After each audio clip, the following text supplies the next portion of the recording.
Yeah, this is Ask Louie. Here's your chance to ask me anything you want in the nightclub and bar marketing space. Use the hashtag AskLouie and send them to me via Twitter. So here's another big question I get from a lot of clients, whether it's through email, through Twitter, or Facebook with the hashtag AskLouie. A lot of nightclub owners and managers want to know what's the deal with nightclub promoters and bar promoters nowadays. It used to be fantastic to just hire a promoter with a big following and they'll work on one of your nights, and of course you make a deal with the cover charge of the door and you get the liquor sales. It was a great deal for everybody, really. But that's starting to get lopsided. And there's different opinions on the deal with nightclub and bar promoters. So the question is, do you hire promoters or do you be the promoter? It's hard to answer that directly because every promoter is going to be different. It's like saying, should I hire this manager to manage my bar? Well, I don't know them, so I can't say yes or no. But here is the decent answer that I can give you.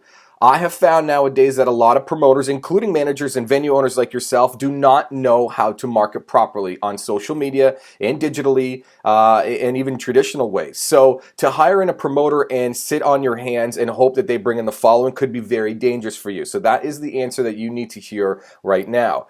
If you're on top of them, you know they do bring a following, you know exactly what they're up to, then yeah, it could be fantastic to hire a promoter. And you go think about it as if you're hiring them as your own marketing team, right?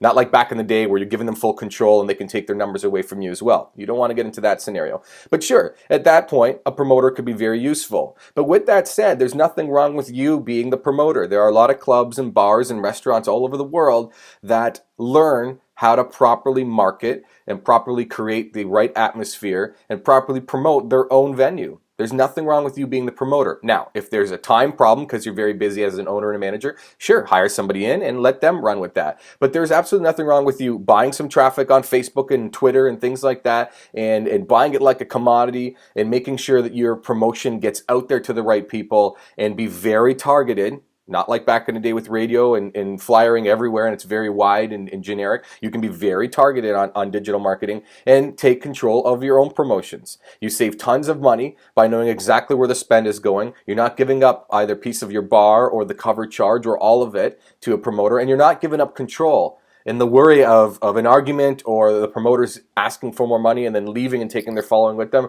or even worse, hiring a promotions team and waiting 6 weeks for something to happen and it doesn't. And now you've lost 6 weeks of potential revenue. So hire a promoter or be the promoter. In my opinion, there's nothing wrong with having a good promoter. I was a promoter and I was a fantastic promoter. I still am. I just coach more venues now than promote them. But there's nothing wrong with you learning how to be the promoter and taking full control of your business. It is your business, so make sure you have that control. If you want to learn a little bit more about promoters and what they do, I wrote 2 articles you can click through. There's a section 1 and section 2 all about what the differences are between hiring a promoter or being the promoter, and you can decide for yourself. Click through, read on, and enjoy.